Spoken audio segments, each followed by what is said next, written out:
दोस्तों, बिहार की राजनीति में एक दौर ऐसा भी था जब सत्ता के केंद्र में केवल विचारधारा नहीं बल्कि बाहुबल भी हुआ करता था, जिसका नाम था वही कानून था। बात 90 के दशक की है। उस वक्त बिहार की राजनीति में बाहुबलियों की तूती बोलती थी। शिवहर से लेकर सिवान और मोकामा से मुंगेर तक बाहुबलियों की मर्जी के बिना एक पटवारी से लेकर थानेदार तक का तबादला नहीं होता था। लेकिन 2005 के बाद राजनीतिक सत्ता में जब जेडीयू बीजेपी गठबंधन आया, तब राज्य में एक नए राजनीतिक युग की शुरुआत हुई। नतीजतन एक एक करके बाहुबलियों पर कार्रवाई हुई, कई जेल भेजे गए, कई को उम्र कैद की सजा हुई। तो आज वही बाहुबली अपनी राजनीतिक जमीन बचाने के लिए संघर्ष कर रहे हैं। वे खुद चुनाव लड़ने की स्थिति में नहीं है तो परिवार के सदस्यों को मोर्चे पर उतार रहे हैं। हम बात कर रहे हैं आनंद मोहन, अनंत सिंह, सूरजभान सिंह और मोहम्मद शहाबुद्दीन के परिवार की, जो विरासत बचाने की जद्दोजहद में फंसे नजर आते हैं। आनंद मोहन एक समय में बिहार की राजनीति में सबसे बड़ा नाम था। 80 और 90 के दशक में उनका जलवा था। शिवहर के आसपास के इलाकों में राजपूत समुदाय के बीच उनकी मजबूत पकड़ हुआ करती थी। वे तिरहुत डिवीजन की राजनीति को पूरी तरह से नियंत्रित करते थे, लेकिन अब स्थिति पूरी बदल गई है। आनंद मोहन को डीएम जी कृष्णैया के हत्या के मामले में उम्र कैद हुई। आज वे जेल से बाहर है, लेकिन चुनाव लड़ने की पात्रता नहीं रखते। उनकी पत्नी जरूर जेडीयू से लोकसभा सांसद है, लेकिन उनके बेटे की राजनीतिक भविष्य अधर में लटका हुआ है। दरअसल आनंद मोहन के बेटे चेतन आनंद 2020 में आरजेडी से विधायक बने थे, लेकिन 2024 में चेतन आनंद ने नीतीश सरकार बचाने में पार्टी से बगावत कर दी थी। इसके बाद कहा जाने लगा कि वो राजद छोड़ देंगे।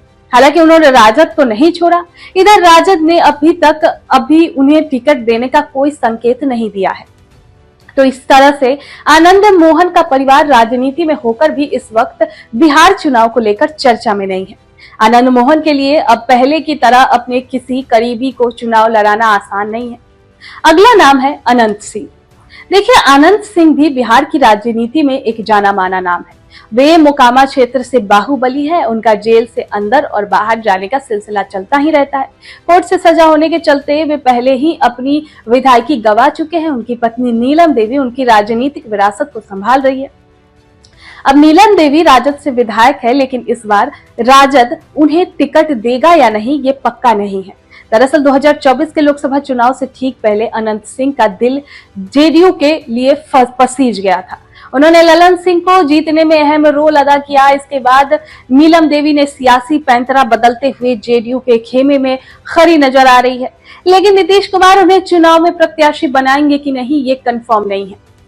अगला नाम है शहाबुद्दीन। एक समय लालू यादव के सबसे ताकतवर सहयोगी रहे शहाबुद्दीन की मौत के बाद उनकी राजनीतिक विरासत पत्नी हिना शहाब और बेटा ओसामा संभालने की कोशिश में है। हिना निर्दलीय लड़ चुकी है और हार चुकी है। अब फिर से आरजेडी में वापसी हुई है, लेकिन रघुनाथपुर सीट को लेकर पार्टी में खींचतान अभी भी जारी है। अगला नाम है सूरजभान। सूरजभान सिंह भी बिहार के बाहुबलियों में गिने जाते थे। वे मोकामा से विधायक रहे हैं। उनकी पत्नी मुंगेर से सांसद रही है। तो सूरजभान सिंह को हत्या के मामले में सजा हो चुकी है, इसलिए वे खुद चुनाव नहीं लड़ सकते हैं।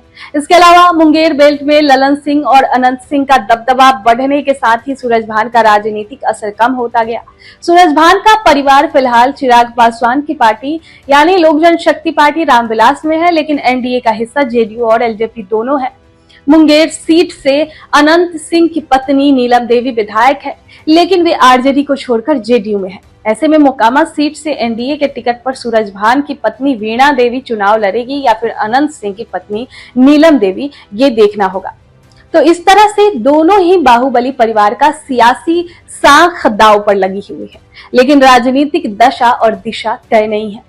देखिए, कभी बिहार की राजनीति में जिन बाहुबलियों का सिक्का चलता था, आज वही लोग अपनी जमीन बचाने के लिए संघर्ष कर रहे हैं। कानून ने इन्हें पीछे किया और अब ये खुद नहीं तो अपने परिवार के सहारे सियासत में टिके रहने की कोशिश कर रहे हैं। लेकिन हालात अब बदल चुके हैं। न पार्टी भरोसे में है, न जनता उतनी ही मोहब्बत दिखा रही है। अब सवाल ये है कि ये पुरानी विरासत टिकेगी, मिटेगी या फिर किसी और के हाथ में चली जाएगी। बिहार की जनता अब सब देख समझ रही है। बाहुबल से नहीं, अब भरोसे और विश्वास से वोट मिलेंगे। खैर, इस पर आपकी क्या राय है, कमेंट बॉक्स में हमें जरूर बताएं।